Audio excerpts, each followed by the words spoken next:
Et salut à tous, c'est Risa. Salut à tous, c'est Risa. Aujourd'hui, on se retrouve pour la Ristrat numéro 23. Et Ristrat numéro 23 dans le tir du UU8G. Alors, cette Ristrat, ça risque d'être une dernière 8ème génération. Parce que si vous ne le savez pas, et je pense que vous le savez, hein, normalement, la 9G va bientôt sortir. Donc, c'est sûrement la dernière ou l'avant-dernière Ristrat en 8ème génération. Et cette fois-ci, on est donc dans l'Underused. Je vais vous faire la présentation de la team assez rapidement parce que déjà le U c'est un tir que je connais pas assez, donc j'avoue que la plupart des sets que j'ai pris c'est des sets qui sont soit sur coup critique soit sur Smogon, donc je pourrais pas trop vous détailler les réparts. Et aussi les matchs sont assez longs, donc c'est pour ça que je vais essayer de faire vite. Donc tout d'abord un Hydreigon Choice Specs, hein, tout simplement parce que c'est un des trucs qui tape le plus fort en U, et vraiment ça déboîte, hein, les Dark Pulse et les Draco Météor. Et pourquoi U-Turn n'est pas Flash Cannon? Tout simplement parce qu'il y a des moments où on va vouloir le cliquer pour garder le momentum. D'ailleurs un Sizor défensif, donc qui est pas mal pour venir et qui peut se placer avec SD, et puis surtout il nous apporte une priorité dans la team qu'on n'a pas. Et il peut knock-off, c'est toujours très utile. Rocky Helmet, alors il peut aussi jouer être lefto. Moi je l'ai mis Rocky dans cette team pour une raison qui est simple, c'est que vous allez voir que la team est ASMR en objet, donc on a 6 objets différents. Et voilà, c'est la raison principale en fait. Là, un Primarina SPDF, alors vraiment pas mal, parce que dans ce tir, il tank pas mal, ni illégaux. Même, alors la seule jouée lui fait mal, mais nous derrière, on peut faire des trucs avec notre Scald. Il y a pas mal de trucs qui tapent sur le spécial 20 qui sont intéressants à gérer. Il y a Rotom Wash aussi, par exemple. Et il y en a sûrement d'autres, mais on va le voir après dans les matchs. D'ailleurs, un petit Jirachi Scarf, voilà, parce que ça permet toujours d'arnaquer des games. Ironet pour Flinch, le U-Turn pour le pivot, Trick, parce que ça peut être bien contre des stalls ou contre des Pokémon qu'on va trip, qui a le Vénard, hein, par exemple, dans le tir, donc c'est bien de Trick le Vénard. Et en dernier, alors on pourrait lui mettre une attaque, mais Illiwinch, ça peut être pas mal pour... je rappelle, un Illiwinch, ça vous fait mourir, mais vous restaurez toute la vie d'un de vos Pokémon, donc ça peut être utile. Dans les matchs, vous le verrez pas, je l'ai jamais cliqué dans les matchs que vous allez voir. Ensuite, derrière un Mamochon, alors voilà, je rappelle les en objet. Alors franchement, jouez-le peut-être lefto ou Expert Belt ou Life Orb, un peu comme vous voulez. J'ai pas trop de conseils. Moi j'ai mis ça juste pour être SMR en objet. J'aurais pu mettre Expert Belt, hein, vraiment c'est pas ouf. Je voulais tester, ça c'est un petit délire de moi. Et derrière, donc oui, c'est notre poseur de rock, une autre priorité dans la team, leur squad qui fait bien mal, et knock-off. Et en dernier, un Moltres, hein, il est pas mal hein, défensivement. Roost, Defog, U-Turn et Mystical Fire, je trouvais ça pas mal pour baisser la l'aspect attaque, hein, je rappelle que ça baisse l'aspect attaque. Alors ça fait moins mal qu'un lance-flamme ou qu'un Fire Blast, mais c'est pas mal pour baisser l'aspect attaque de certains Pokémon. Du coup, on se trouve de suite pour les matchs. Du coup, premier match, donc on tombe contre une Sun. Et on lance direct à une Sun, je pense, assez classique du U. Ah oui, d'ailleurs, j'ai oublié de préciser, mais on joue Mamochon notamment parce qu'il y a aussi Regileki dans ce tir. Donc c'est bien d'avoir un type sol, et c'est notre type sol. Et c'est celui que je préférais jouer. Donc j'élite sur le Hydreigon, hein, bien sûr, pour direct taper un gros Dark Pulse, en sachant qu'elle est sur son Torkoal. Derrière, il essaie de m'endormir, bien sûr, j'envoie Moltres. Moltres qui est très fort aussi hein, dans ce match-up, parce qu'en fin de compte, il va pas mal gérer Amongus, et Florizard lui fait pas grand-chose. Après, il faut quand même faire gaffe parce que le Darmacho peut avoir Rockslide. Là, on voit que le Rotom est électrique terrain. Alors, je sais pas si c'est assez populaire en U. Alors, je suis pas en très très haut ladder, hein, notamment dans ce tir. Je vais être vers les 1300. Donc voilà, et bon, j'imagine qu'il joue électrique terrain par rapport à son Regileki. Nous, derrière, vous voyez, on se prend un crit de Rotom avec Primarina. Il nous fait même pas la moitié de PV. Je rappelle hein, qu'il a lévitation Rotom, donc l'électrique terrain ne l'affecte pas. Donc, ça n'était pas boosté, hein, son vol switch. D'ailleurs, contre Amongus, pourquoi je fais des Draining Kiss tout simplement pour régénérer la vie de mon Primarina que je considère important. Alors ça fait plaisir à The Blackstrat, hein, je rappelle que c'est son Pokémon préféré. Voilà, donc le Moltres, je passe des tours de sommeil, il se réveille. Là j'ai fait Mystical Fire bien sûr pour le Amongus. Mais c'est pas mal, donc je le refais parce que je baisse l'attaque speed Rotom, donc je tank un Hydropump. Bon, j'ai de la chance, il va miss. Là, je fais U-Turn, alors j'avais pas forcément prévu un switch, hein. C'était juste pas mal de U-Turn. Je peux envoyer Primarina qui en fin de compte va tanker les attaques de Darmanitan. Vous voyez, bon, il fait un bon U-Turn et je vois qu'il est Life Orb, donc je sais qu'il est pas bloqué. Et je sais notamment que je dépasse avec Hydreigon par exemple. Parce que je suis plus rapide, je rappelle, 317, 324. Derrière, voilà un Draining Kiss une nouvelle fois pour me heal. Là, il fait le Hydro Pump. Moi, j'ai décidé de faire le petit sub. Là, derrière, je peux gratuitement taper soit un Scald, soit un Draining Kiss. J'ai dû taper Draining Kiss pour me heal. Voilà. Alors, je fais pas beaucoup à Torkoal. Là, je vais anticiper tout simplement qu'il fasse soit Yome, soit les Rocs. Donc, je vais refaire un Draining Kiss une nouvelle fois pour me heal. Derrière, certes, je me prends les Rocs. Mais j'ai toujours moyen de les enlever avec Moltres. Et voilà, je me suis pas mal heal avec Primarina. Vous voyez, j'ai regagné beaucoup de PV. Et j'ai tué le Torkoal. Il envoie le Venusaur. Comme je vous ai dit, j'ai Free Moltres envoyé dessus. Vous voyez, il me fait 0 dégâts avec le météo. D'ailleurs, il fait la seule zone qui ne me tue pas. Et j'ai de la chance, je suis pas poison. Et donc, je fais le Mystical Fire qui le tue. On est quand même sous le soleil. Là, derrière, il envoie Darmanitan. Alors, je décide de laisser mourir Moltres. Donc, il a fait le Rock Slide pour me tuer. Là, j'ai Free Dragon. Je sais du coup que je dépasse. Et le Dark Pulse Specs qui fait des dégâts absolument monstrueux. Derrière, il envoie le Homungus. Je garde, bon, Hydreigon bien évidemment, j'envoie Scizor sur le toxique. Là, je knock-off l'Amongus, comme ça, il se heal plus de la Black Sludge. Il va me sport, c'est franchement pas le pire Pokémon que j'aurais pu me faire sport. Donc je vais dormir, là je laisse mourir mon Scizor. Là je tape le BP au cas où je me réveille, donc voilà, ça met des tout petits dégâts, mais de toute manière il était censé mourir ce Pokémon. Derrière, je peux envoyer le Dragon, j'ai un Dark Pulse encore une fois qui est complètement gratuit. Voilà. Et là, en fait, je fais le max roll, mais j'ai pas calque, vous voyez, je vais retaper derrière. Et ça, c'est dommage, parce que du coup, je me fais endormir. Et je voulais pas forcément qu'Hydreigon dorme. Derrière, donc, un tour de sommeil, j'ai de la chance, je me réveille, donc je vais pouvoir tuer le Rotom. Bon, et là, derrière, Hydreigon intermine. Donc c'est pour ça qu'il a forfait. Et Regieleki ne passe pas... Enfin, en fait, ces deux Pokémon-là ne passent pas du tout Mamosvine. Donc, Mamouchon.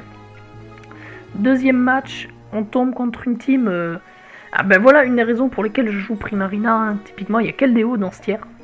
Donc je ligne Hydreigon en anticipant le Excadrill. Alors là, il n'y a pas trop à réfléchir, parce que vous dépassez les Excadrill Suicide, donc double lance-flamme, ça tue. Donc certes, il a posé ses rocs, mais il pourra jamais les reposer si je les enlève. Il envoie Keldeo, j'ai Free Primarina, vous voyez, il me fait aucun dégât avec son Secret Sword. D'ailleurs, j'anticipe qu'il va switch, et je fais le petit Scald.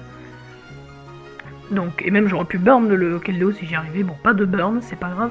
J'envoie le Moltres, je ne le burn pas non plus. Je rappelle que je suis Flame Body. Il envoie Keldeo, mais je peux renvoyer Primarina. Là, je me rends compte qu'il va falloir que j'essaye de défoc parce que, certes, Keldeo me fait pas beaucoup, mais à chaque fois de prendre les rocs, ça me fait mal. Il envoie Jirachi, donc là, je fais Draining Kiss parce que bon, ça refait mal au Keldeo et ça me heal. J'ai quand même perdu des PV en fin de compte.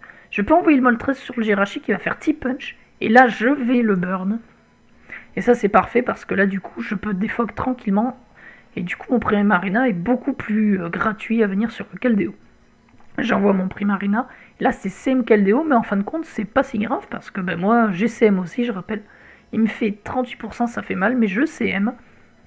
Donc je tente quand même le prochain. Donc là il va switch, moi j'ai fait le Draining Kiss. Donc qui va me heal et qui va gratter le Celesteela. Derrière il fait le Meteor Beam. Et je vais me le prendre, mais vous voyez, ça me fait pas si mal. Et je peux placer un sub. Derrière ce sub, je vais pouvoir tanker un air slash, lui faire un petit scale qui va lui faire très mal et qui va le burn. Alors la burn ne change rien du tout, bien évidemment. Elle est même peut-être plus négative pour moi, parce que du coup, sur mon Draining Kiss, je me heal un tout petit peu moins. Bon, c'est vraiment du tatillonnage. Là derrière, il envoie Chronote. Alors là, mon Primarina, je le laisse mourir parce qu'en fait, il vient plus sur le Keldeo et je vais... Vu le reste de sa team avoir du mal à faire quelque chose. Il a déjà bien fait le taf. Derrière le Jirachi, je fais le petit U-turn qui est complètement gratuit. Je peux envoyer Moltres sur le Jirachi. Je vais pouvoir tranquillement me heal. Alors lui il fait le Healing Wish, c'est bien joué. Donc ça veut dire qu'il va pouvoir renvoyer son Keldeo. Il va faire une petite CM. Moi j'ai fait... ce que j'ai décidé de faire là, avec Moltres, c'est spammer les Mystical Fire jusqu'à la mort. Pour en fait ne pas laisser le Keldeo se placer. Le problème c'est que là s'il se plaçait c'était compliqué parce que vu le reste de ma team, vu que Primarina est mort, il fait très mal. Et donc certes il se booste en SPDF, mais avec ma Mochon je lui fais de bons dégâts. Mais vous allez me dire, mais Keldeo il dépasse avec... il dépasse mon Mochon qui n'est pas Choice Scarf, mais je vais justement bait, pardon. Je sais plus parler, le Choice Scarf. Et du coup, lui, il envoie Regileki et je vais le tuer. Et là, ben, il va renvoyer Kaldo parce qu'il a pas trop le choix.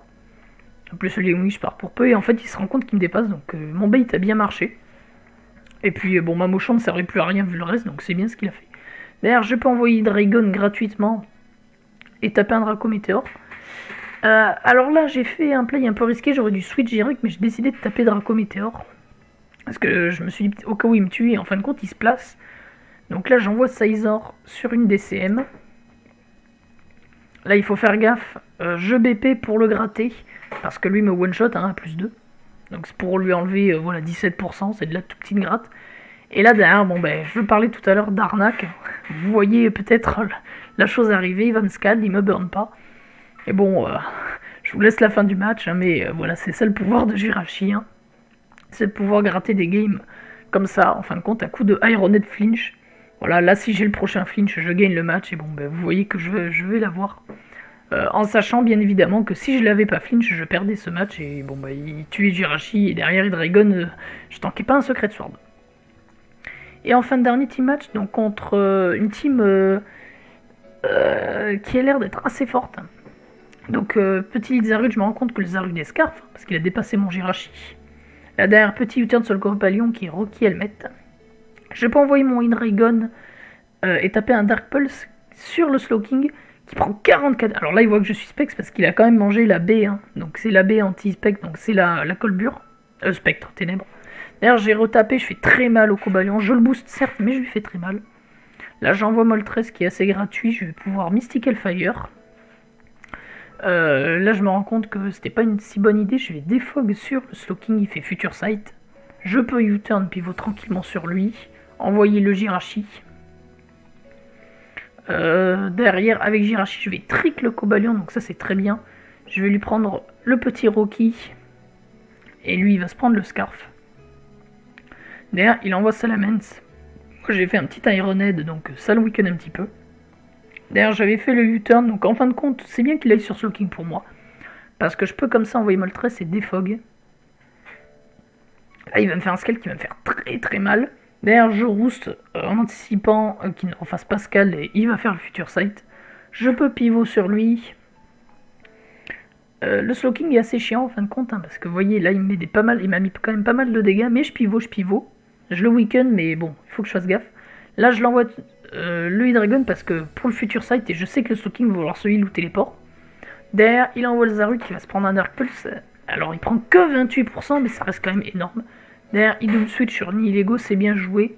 J'envoie Moltres, derrière, j'envoie mon Jirachi. Il va me le tuer avec un T-Bolt. Là, il bisbou, j'envoie Primarina. Primarina, dans ce match, va avoir beaucoup de mal. Et le meilleur play que j'ai, c'est l'envoyer sur Nihilego. Donc, je peux le scald, ça le weaken. Moi aussi, il m'a weaken, mais je lui ai fait de mon dégât. Là, il va bien jouer, il va faire Meteor Beam, mais j'ai un peu de chance, il va le miss. Alors, oui, c'est chiant parce que. Alors, je sais pas s'il me tuait, mais il me mettait des bons dégâts dans tous les cas. Derrière, bon, le BP, hein, je sens réflexion. On sait que le Cobalion est bloqué, hein, je rappelle qu'il est Scarf. Donc voilà, j'ai des Free Moltres, je défog, U-turn. Voilà, ce move a été fait pas mal de fois dans le match. Derrière, j'envoie une Raygon. Lui, il va bien jouer, il va envoyer Zarud. Là, petit switch de sa part, moi j'ai fait U-turn pour le momentum, et puis s'il restait avec Zarud, ça lui faisait mal. Et Zarud n'avait aucun moyen de me tuer. Là, petit Sizor, et là, il joue bien, parce que du coup, je vais knock-off son Cobalion, donc ce qui fait qu'il est plus bloqué. Donc il va poser ses rocks, il va faire le Ironhead qui va le brûler. Alors, il va me flinch, donc c'est un petit peu chiant. Donc là, il le garde en sac. Derrière, moi, j'ai des fogs pour enlever les rocks. Les rocks sont vraiment chiantes, en fin de compte, pour ma team. Derrière, j'anticipe le T-Ball, j'envoie ma Mochon. Alors là, il fait le Grass Knot qui me tue. Donc vous voyez, hein, là, il y a Papaveri qui n'aura servi strictement à rien. Derrière, je peux envoyer le Sizor gratuitement. Et je fais un BP, donc ça fait pas mal de dégâts. J'envoie Primarina anticipant le lance-flamme, mais lui va roost. Donc c'est bien joué de sa part. Derrière, avec mon Primarina, il envoie le Nihilego. Moi, j'ai fait le sub. Donc là, moi, je vois directement arriver le truc. Ça veut dire que j'ai free Scald. Et vous voyez qu'en fin de compte, mon Primarina aura tué le Nihilego. Donc c'est pas mal. Là, il envoie le Mamochon, donc bon, bien sûr, j'anticipe pas et je me dis qu'il va faire un Squawk, c'est ce qu'il fait. Il va envoyer le Cobalion, donc vous voyez, hein, le fait qu'il soit burn n'a rien changé du tout au match. Derrière, il envoie Slow King, je peux free U-turn. D'ailleurs, on notera qu'il ne me mettra plus jamais les rocks. Derrière, sur Slow King, je peux envoyer Primarina qui va se faire burn. C'est chiant, du coup, je ne me heal plus avec mes restes. Je décide de sub parce que je me dis que le Slow King n'a pas moyen de péter mon sub. Je vais placer une CM. Parce qu'il faut savoir qu'avec une CM, je peux tanker du coup le Scald plus le Future Sight. D'ailleurs, je vais le Draining Kiss pour me régénérer un tout petit peu et lui mettre des petits dégâts. Il va envoyer le Maochon. Vous voyez, je prends le Future Sight, ça ne casse pas le sub. Ah, c'est full SPDF Primarina. Hein. Là, il va me faire Earthquake. Moi, derrière, je fais Draining Kiss pour pouvoir récupérer. En fait, j'ai peur du Salamence spécial, hein, je vous le dis. Et c'est la raison pourquoi je fais ça avec Primarina. Là, j'ai double switch sur Moltres. Double switch, enfin, c'est pas un double switch, mais j'envoie Moltres. Je vais Roost sur son attaque. Il va derrière switch sur Slow King. Moi, j'ai fait Roost, hein, c'est pas une autre attaque. Hein, je pensais qu'il allait re-attaquer. Dans toute manière, je fais le U-turn, ça change rien du tout. Je suis full vie. J'envoie Hydreigon, là, il va faire téléfort. C'est bien joué de sa part. Je décide de rester. Et lui, il fait U-turn. Il envoie le Salamence. Moi, j'ai fait U-turn pour garder mon momentum. Parce que je savais que lui, il allait le faire. Et j'ai préféré perdre des points de vie sur Hydreigon plutôt que perdre le momentum. Derrière, Primarina. Sur Salamence qui est gratuit. Il envoie le Zarude. Il va péter mon clone, mais moi derrière je peux lui infliger des bons dégâts. Et surtout là maintenant je le tue avec Dark Pulse de Hydreigon. Alors il faut faire gaffe, hein, lui il me tue aussi avec U-turn, mais voilà, il peut pas l'envoyer gratuitement dessus, c'est ça que je veux dire. Derrière voilà, il switch en Zarude, je switch mon Primarina, j'envoie le Moltres sur le Mamochon. Ici quel crash qui fait super mal. D'ailleurs je vais pouvoir tuer le Mamochon. Et là on commence à avoir arrivé à la fin du match, il va faire le Darkest Laria qui me tue, mais il va se faire burn. Et là du coup je peux envoyer mon Sizor. Et là il a décidé de forfait. Alors je pense pas qu'il avait perdu. Il avait encore moyen de gagner, mais l'adversaire a décidé de forfait. Et enfin je vous mets un autre petit match. Vous allez voir, hein, il est très rapide. Pour vous montrer que Mamochon n'est pas inutile. C'est pour ça que je vous le mets. Parce que vous voyez sur les 3 autres matchs que je vous ai montré, il a vraiment servi à rien. Et là bon c'est un petit match, oui, bah juste... voilà, juste des Mamochons qui spamment des Earthquake. Hein. L'adversaire ne savait pas quoi faire. Bon voilà, ça c'était le petit match de plaisanterie. Et puis bon, voilà, il faut pas regarder le miss. En vrai, je sais pas si je le tank. Faudra aller regarder, je suis pas du tout investi. Mais voilà. Bon, du coup, j'espère que cette petite restrat en UU vous aura plu. Je vous garantis pas que la team... Alors la team marche, hein, la preuve, hein, je suis arrivé jusqu'à 1003, 1004 de ladder. 1003 sur 1004, je garantis pas. Mais voilà, hein, c'est pas une team pour performer, je connais pas assez le tiers. Mais du coup, voilà, j'espère que cette petite vidéo vous aura plu. Et du coup, je vous dis à la prochaine et tchuss.